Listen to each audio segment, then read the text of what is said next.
ว่าเป็นเจ้าผ่านสร้างตนหมักไม่กูเมียวให้ใหญ่เพนำขึ้นในสวนเอดินเสตนเจ้านั่นมีตั้งหางดีรวยหมักอันอาบานดีเขานั่นอยู่ตีในกลางสวนอุ้ยเหยียนนั่นมีต้นหมักไม่สองต้นต้นหนึ่งนั่นเป็นต้นหมากอาสากและแทงต้นหนึ่งซ้ำเป็นต้นหมากอันหู้ลองดีอ่ำดีนั่นขายาวพระเป็นเจ้าสั่งลาดไว้ดีอาดามไว้ว่าในสองต้นในเหลือเศษต้นหมากอันหู้ลองดีอ่ำดีนั่นเขากินไล่กูต้น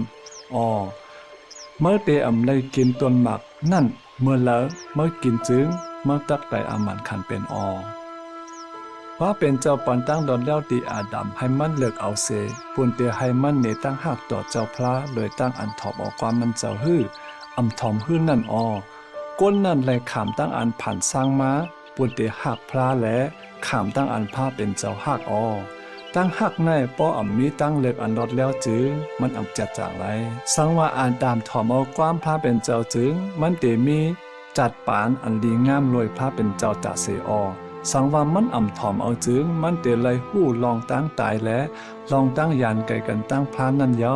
ก้วยกะอาดามอ่ำใจก้นก็ตีหนึ่งอันเตเฮ็ดตั้งเลิกรวยพ่อนดีอย่างนำเจ้านั่นอันดังพระเป็นเจ้าผันสังก้นนั้นมันเจ้าผันสังเฮ็ดเป็นก้นวิญญาณผันเงาอันว่าตำมันกลางเฮานั้นก็เบิกเขาเป็นวิญญาณแหนเฮาคาอำหูหังพังเขาเป็นเจ้าหือก้วยกาเฮาคาฮู้ว่าเขานั้นแก่เด็ดและแข็งแรงปุ่นเดเจ้าจอยเจ้าพระเหนือลินเมืองและตีเฮิรนเจ้าพระอันว่าเมืองกลางเฮานั้นตำมันกลางเฮาป้าหนึ่งนั้นมีตั้งทางลีแลแข็งแรงนาก้วยกามันทางใหญ่โตเจ้าเก่าแลล่มปังกว่ามันถังโตมันตีเหมือนเจ้าพระไรนั่นแหละมันข้าหิมเอาตีอยู่เจ้าพระมันจูเอาตะมันกลางหอกำพองเสลูกเพื่อนเจ้าพระเสมันเป็นผู้เข็นเจ้าพระก่อนนั้นยาวเขาข้าไล่หูวะมันเป็นจาดานในขายาวพระเป็นเจ้าที่มันตกเสกะดีเมืองกลางหอเจ้ามา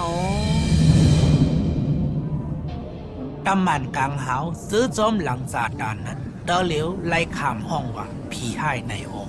ปิกซ้ำเขาไล่หางผังเหมือนตำมันกลางหาวเสตาโกกวยกาเขาจังเฮ็ดลองให้เมืองจาดานนั่นไล่ชื่อว่าผู้แป้นแหลนผู้ตั้งพิษผู้เกาเอาเลผีให้ลงในซาตานอำสังเป้พระเป็นเจ้าไหลกอบมันเจ้าเป็นเจ้าด้านโคอันสูงสุดนั่นขายาว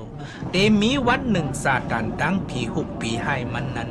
เตไลขำตั้งอันทิมตกเนินหนองไผ่เส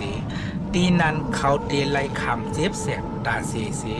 อันในนั่นจึงห้องว่างานลายต่อถึงวันเดือนสุดนั้นการหนังมันเฮ็ดไรนั้นซาตานเตคัดจะเฮ็ดให้พระปิ่นเจ้าลอยตั้งย่าเป็ดกาอันมันเจ้าหักตั้งหมดป้าลอยก้นตั้งเสียงตั้งหมด